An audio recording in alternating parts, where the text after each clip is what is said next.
This is Rock Until Musibi mutia balunja mwena bekomere kufefije the news akahambaniriza ko mudachikano yenyine hatengira mbeba zako jona jimutusiza ko ingalo ono korairo kasubirenti muri malidadi sana yes hawe wa Charles Peter Mayiga katikiro wa Buganda agenze maso kubanga ate akungu bagira hawo mugenze Jacob Olanya eli speaker wa parliament mu gwanga tu Uganda wabulanga akonye kumukramanyidwa nga Chief Justice Dolo Owinya yes gutumanye obulunje jukira nti omukrono yavudeyo nagena maso kubanga ate agambanga bana Abaganda bwe batali benkanya olw'ensonga mbu ye kabaka yagenda maso kubanga ate atwalibwe emitala w'amayanja ejamana afuna obujjanjabi ku nsimbi y'omwe w'omusolo era nga yakozesa presidential jet ate bana Uganda oba Abaganda ne bavaayo ne balekano olw'okuba mbu ye omukulu amanyiddwa nga Olanya Veri Mwacholi yagenda maso kubanga ate atwalibwa mu USA ne ku nsimbi zaki z'omwe w'omusolo ekintu ekyo ye wa Charles Peter Mayiga agenze maso kubanga ate akidambulula namutegeza nti ekisookera ddala kabaka wa Buganda yagenda maso kubanga ate atwalibwa mu Germany okufuna obujjanjabi ng'akozesa KLM Royal Dutch Airlines yes era bw'ati nagenda maso kubanga ategeza nti tubeerenga bakakkamu singa tuba tufiiriddwako abantu baffe tusirikenga kubanga ebiseera ebisinga bwe tufiirwa tufuna obusungu ku mutima oba ku mitima ate ne tuba nga n'ebintu ebimu tetukola ki tetubitegera so mu mbeera ezifaananako bwe zityo kiba kirungi nnyo omuntu n'osirika kubanga bagamba nti asirise takola ki teyejjusa okitegeera so embeera bwetyo bwefaananye okwo nagaseko kubanga ate ategeza nti Abaganda oba abantu okuva mu Buganda Kingdom tebayina buzibu ku bantu bakyoli era ng'agamba nti kuva dda nadda bazze bakolagana so asaba omukwano ogwo gubaddewo gusigalewo waleme kubaawo mbiranye yonna olunaku olwaleero bo ababaka ba parliament bagenze maaso kubanga ate batuula wali eri mu kisaawe Kololo bwe bati bagende maaso kubanga ate balonda speaker omujja anadda mu bigere by'omugenza Jacob Olanya eyasiza ogw'enkomerero yes naye nga gye biggweredde nga yo mukyala amanyiddwa nga Anita Among yes ngono yabadde deputy speaker yagenze maaso kubanga ate alekulira mu kifo kiri najja yesimbe mu kino era nga singa mwana twakalukade kamumeze yabadde wa kusigala awo nga ali bwannamunigina okujjako kusigala nga woman MP kyokka okuveeyo jagena maaso kubanga ate akiikirira ebukedeya kakati nno ye engule agenze maaso kubanga ate agitwala era nga alangiriddwa nga speaker omujja yes ate nga yo omukulu amanyiddwa nga Thomas Tayebwa naye bwatyo yagenze maaso kubanga ate alekulira mu kifo mwe yabadde yes najja abeerenga ate yes mba ku ntebe eyo bwa deputy speaker yes tukimanyi bulungi nnyo nti omukulu ono ali mu kibiina kya NRM ya naye ng'ate n'abakulu ababiri okuva mu kibiina kya National Unity Platform okuli omukulu amanyiddwa nga Honorable Alan Sewanyana n'omukulu amanyiddwa nga Honorable Muhammad Segirinya nabo bwe bati babadde bagenze maaso kubanga ate basulayo akabega nga bagala kuvuganya ku ntebe zino Alan Sewanyana yabadde ayagala bwa speaker so ng'ate omukulu amanyiddwa nga Segirinya yabadde ayagala bwa deputy speaker jukira nti bano bali kigo gye bakuumibwa era ng'omukyala amanyiddwa nga Shami Mumalende olunaku olwaleero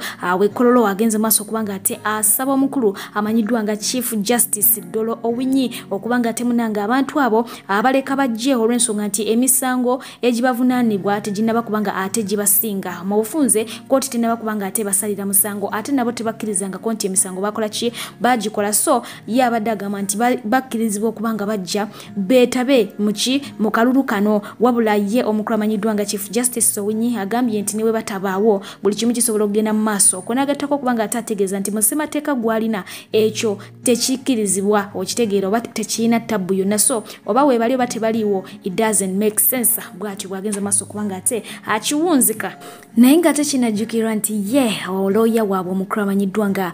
Elias Lukwago yabadde agenze dda maaso okuteekayo okusaba abantu bano babeere nga bakola ki bagibwayo mu kkomera bajje beetabe mu kalulu kano naye nga mwana tukyo tekisobose kakati no mu kalulu kano ye omukulu amanyiddwa nga Honorable Francis Zake n'omukulu amanyiddwa nga Honorable Joel Sanyonya bagenze maaso kubanga ate balabikako wamu n'omukulu amanyiddwa nga Anita Among essaawa eno supiika wa parliament yes era nga babaddeko awo mu mboozi ey'akafubo omubadde okwewa kafumito wamu n'okubongabonga kawo weewaawo abantu abamu oluvannyuma lw'okulaba ebifaananyi bino bagenze maaso kubanga ate bategeeza nti awamma ddala ekibiina kya National Unity Platform branch ya NRM awatali wadde okubuuza mu bufunze basuubira omukulu amanyiddwa nga Zaake okubanga takola kitabonga na mukyalo ono gattako ne Joel Ssenyonyi okubanga atetamingulinga na mukyalo ono okitegeera bulungi ekintu ekyo jjukira nti omukyalo yagenda maaso okubanga ate amuteekako enninga n'amutegeeza nga watalina njogera watalina mpisa era n'amusaba mu sabbiiti emu agende maaso okubanga ate yeetonda era ng'ekyo kyamuviirako n'okubanga afiirwa ekifo kye ekyobwa kamishona. Awo nno nga tuvuddewo ye omukyala amanyiddwa nga Catherine Kusaasira ayongedde okubanga ate munange aseesaamu enku asinziddeyo n'agenda maaso okubanga atutegeeza nti National Unity Platform gwe gyoyita NUP People Power byonna twala tugende struggle agamba nti eyo branch ya NRM era nga akakasiza ddala bulungi nti bonna bonna abagirimu bagwa mu kibiina kya NRM. Asinziddeyo n'agenda maaso okubanga ate ategeeza nti Bobi Wine bundi product ya Kaihura n'ategeeza nti omukulu Hildaman Dr. y'omukyala amanyiddwa nga Ameria gwe yagenda maaso okubanga ate asikira mu bigere n'agattako okugamba nti omukulu Walukaga ennyumba ye yataasibwa gavumenti era nga tebakuba gavumenti ennyumba yali erugenze n'ategeeza nti omukulu amanyiddwa nga Kazibwe Bashiri eyo product y'eggulu ewa Salimu Sale bw'atyo n'agenda maaso okutulaga nti bonna ab'ekibiina kya National Unity Platform abasinga obungi abalina akakwate mu kibiina kino ekya NRM era bw'atyo n'agamba nti mwe abawagizi mwe bafaani muli eyo muli miserable temumanyi kikigenda mu maaso mufiira na bwerere mubonaabonera na bwerere mubbo mubaleke mubala bulabi okitegeera mbwe kigenda mu maaso bo bakola ki bakitegeera weewaawo wadde byonna byogedde bo ba social media inloza tebakomyawo bagenze maaso okubanga ate munange bamuddiza fire era nga bamuvumya obusiru bamulangidde byonna nga bwokola ki bwobimanyi mu comment section nga bwatalina magezi wolololo era ne bamutegeeza nga bagenda okuboycottinga music kwe naye nga agamba nti kyasinga okubanga asiima nti ku mukolo ogw'okuziika bamugobaganya tebakola ki tebamukuba tebamulumya era nga agamba nti wabakubaawo omuntu omu bw'ati ne yeetantala okubanga ate amulumya yandibadde akajjutuka nti yandibadde kyakulabirako eri abalala bonna era wasinziddeawo n'agenda maaso okubanga ate anenya Bobi Wine mu kiti eky'okubeera munnabyabufuzi munne ate muyimbi munne n'amutegeeza nti agende maaso okubanga ate akoowola bannayuganda bano aba National Unity Platform abawumba tutu nti bagende maaso okubanga bakola ki basala pressure bakakane ye yalina okukola ekyo kubanga agamba nti agenze mu bifo bingi ebyolukale nga tafunayo mbeera zifaananako bwe zityo ate nga aba National Unity Platform babaayo naye agamba nti ku mulundi guno bakikoze kubanga babadde bakimanyi bulungi nti mukama waabwe ku ground kwali okitegeera so ye agenze maaso okuwegatta ku gashumba n'amutegeeza nti agende maaso okubanga ate akozesa eryanyi lye akakanye abantu be okuba n'empisa. Mu bufu bwe bumu ye omukyala amanyiddwa nga Zahara Toto naye agenze maaso okubanga ate yeeyunga ku mugeto guno ojjukira nti naye yavuddeyo n'avumirira ekikolwa kino era ng'agamba nti Bobi Wine kye yakoze kibi nnyo okusirikanga abantu bagenda maaso okubanga ate basaaza kusaasira ne Big Aya kaakati no ba social media inlaws bagenze maaso okubanga ate bamusonjogola bulungi nnyo nnyini ddala ne bamukanika nga bw'omanyi wali kaakati nno yabaanukudde n'abategeeza nti mufaaki mugende mukole mulekere kubanga ate mulwana entalo z'abagagga ne bannabyabufuzi n'agamba bano be muliko bo bali mu kukola okitegeera n'agamba nti nze ne Bobi Wine tuli ba mikwano era mwagala nnyo okukamala n'agamba nti omanyi akayimba ke bayita ayagala mulaasi nze yali video vixen oba okitegeera era nze ne Bobi twetegeera twemanyi tuli bakyali tuli ba mikwano nnyo n'okusinga gwe bwolowooza kaakati gwe waliyo nga akavidiyo ako tukashootinga kaakati nebyo ne be muliko ng'ate simanya nayogedde ku Bobi Wine ate biki kye mulina okubanga mumanya nti muve ku ntalo ezitali zammwe muve ku ntalo z'abagagga muve ku byammwe muve ku midaala gyammwe kubanga ne bano be muleekanira oba mugenda maaso okubanga ate mulwanira nabo balina interest zaabwe ng'abantu oba okitegeera so bo bali mu kukola nfimbi bw'atyo bw'abategeezezza naye ngera bongedde okukola ki okumusonjogola. Wewe nkoba imwe abantu baidinda iganga bojiri mbaretoro komole nebitonde ebiriraniewo kambandule cloud one disco ngeno nempyaka aidio kumenediriwo bali nebyuma ebirikomole mbenga byatusibwa kuva mu iwanga eri America bali ni ba DJ bakugo abatsendekebwa mukugo DJ Farouk okuva mu Los Angeles California United States of America bali nemisindalo ejikuba jasanikira kyalo kyona kyona okwotsa nebitala ne disco lights edimulisa wabona buli kimwe ekikweto weetoloire olina mukolo gwa kwandula mbaga mazaalibwa oba baby shower olina political rallies street bash byonna obikwasaganya batukire ku namba yaibwe yesimu ngobita mu manager Faizo 07724090 oba yogera ne kabwe jumbira nkobo mu bedemweni DJ Faruko ngobita ku WhatsApp plus ndala musanvina musanvibiri itanibiri inaibiri musanvisatu toikiriza kyalo kugeya mukolo gwo nga bulijjo buli wabalukawo olutalo ku saidi y'omukyala amanyiddwa nga Catherine Kusasira ayina warrior we yesa amuyirawo omubiri nga wolaba nti ne Zari naye alina wali eri kimuwe kakati nono naye ayina owera nga olunaku lwegulo nakutuusizaako akatambi gw'ate akalabye ekkirira mu vidiyo eri wansi awo ojja kuba nga ate okafuna owulire biki byayogedde ku bantu bano abagenze maaso kuba nga ate bayisa Kusasira mu ngeri efaanako bwetyo kakati oluvannyuma lw'okwogera ebyo ye mwana mulenzi amanyiddwa nga Sami owa the Might Family sirise ne yavudde nagenda maso kubanga ate amwambalira era nga mwana tu yachwachwanye wano ku social media. Hey, leba nanga abanupu tumanyirwa abantu na kine ekifaanana ng'omuntu kituddeko kitumanyire bannange nkirabyo ba ku video ki mbu kisajja kyatu nakyo kyekakanudde kiyiga okwogera kyonna kitulanga kyebageresesako eddagala lya nadisi kiringa ebigodo by'embizi bibatundira ku display kiri wali mbu kivuma abaana banupu mbu babagobye Catherine Kusasira mbu lwaki amabugo tebagaganye kijejemba kiringa ekibatisa ebikaawa kiringa ekibala amagi nti ana mwana mbukyala byeno obukyala kimanyi oli kubaana banupu obavuma otya nga obavuma mizimwe mbu abanupu mwatutama labe bina enkola enkadde lino kiringa nettaka ettakule gwe kisajja gweyo bye mukangakanga abantu mwe mumuli b'emyalo emu mwe mazi temutuliirako mazi mbu Catherine lwaki mbu kyasamye ekisinze n'okunyiiza mbu lwaki amabugo abanupu temwagaganye ag'emyalo emu kumanyoko sente zammwe sente mbadde zaffe za muwa musolo size balese osirwala nze nga we nagende wa mwanje ogula emmeeza naleta polisi nanzijawo ne sente zange z'emmeeza nazirya ye lwaki teyazigana nti za nupu temutusirwalirako nammwe bisayirenti majority temutulirako mazi nammwe twabakoowa kati ensi egenda kubalagako awo ensi eri kubalaga ekiri eyo kyekiri eno maama naffe batugobaganya naffe tetukyetaaya ate nga kikyali kituuze kirabe kyonna bannange era bannange mu bino babikwasa mbu era abanupu mbuffe tusirike munnange oliwo abatasirika gwe naawe otuyigireko okwogera gwe siza atalina byakola gwe balemesa stage gwe kati ngenda kati kikanze n'okukanga sagana kiteeka wano ddoboozi lyakyo ku platform yange toddamu kuvuma abaana banupu buli mbizi eyeyita embizi ate kati tetugenda kuvuma buvumi bantu kubaleka bulesawo ab'enyalemu twagala kubalaga nti naffe bane tukooye ekimala kimala mbu kati basirike mujje muzungire ku mufu temwabadde n'olanya temuli n'olanya lwaki mwazungiddewo olanya manyoko mwe babayise mbu nga we mutalanze mbu buli omu ajja aziike n'ow'enyalemu mubeereyo ku manyoko babagobye n'asigala kungulu mazimmwe mbadde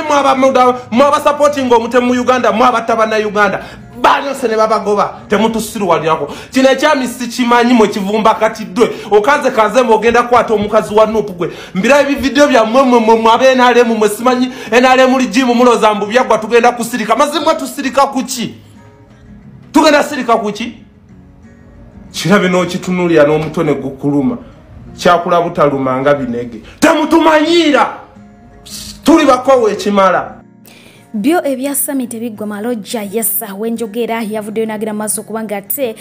alonkooma ba social gunda bani ba comedian banne ya bannakatemba banne omuli ba MC Mariachi omuli Madratan Chiko Maulana Ndrena abanjawula abo bwatyo nagira maaso kubanga ate abamukola ngagamba nti bagina maaso kubanga ate babaloga muhanji n'abakyawa babakyayisa era n'abagsaba n'okubasaba nti bagene maaso kubanga munayi bakola ki babaterayo kakabega ew'omukulu muhanji abasonyiwe badde ku bakole ekitali ekyo bo baloge bajjo ne babizonto bagenze maaso kubanga ate basibwamu mu nsonga zino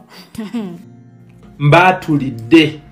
bantu mwe yadde muvimba muli balogo mukirize mugane mwatuloga mwalete dogo ne mutujja mukazannyo kano Maria kikiriza muli balogo naddala bano si be bajjanga bakulu bano oba batabula batya eddagala nabo babaalirya ne baawukana kati mbu balinga abali mu dditi ekipya mbu n'ekikadde balogo mmwe mbyabizonto muli balaga obulogo wali kano mwekayimpawiranga obulamu bw'ensi eno kalabi we kaleeta olukooti kazze kuyoola bigere by'abakomediani abato abatandika ab'amaanyi nga mutandika obayoola ebigere kati bigere byamwabiyoola dda mugenda natandika bayoola nga mujja na kiveera ne mubayoola bonna olw'eddogo ate mmwe gye mulimbalimba abantu mbu twakulira Kampala mukono ye Kampala lengera we litudde lisaze nako agezze yaloga yasimba eddogo yamala eyo diwo yavaawo omusawo waakola mwatuloga siribasonyiwa gwe ataka akasajja ako akampinga lavo erimu ssente kamadrati ke kasomba eddogo ako ne kaliwooli oli oba alitabula atya muli balogo nengera bino we bitunula eddogo eribalikana bakiriwo ekitunulira ku stage eddogo olabira ddala kireese eddogo ddala nenga lwaki mutuloga mazima ga Katonda okutuvumya omusajja eyatuyamba omusajja eyali awagira Bobi omusajja mwanje eyatuuza comedy store yonna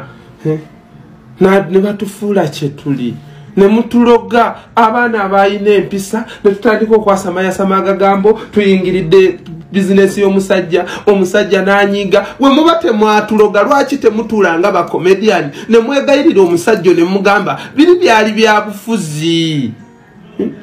abaana mubaleke nabo bakole basanyuse ku bantu muli balogo bannange muli balogo mukendeze eddogo terina gye libalaza laba eddogo litandise n'okufaanana gwe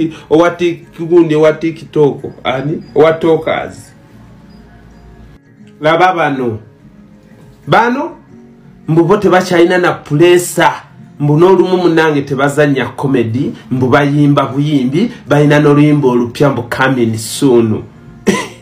eyo diwo baaloga baamala mulimba mwegayirireko omusajja naffe atusonyiwe obulogo bubi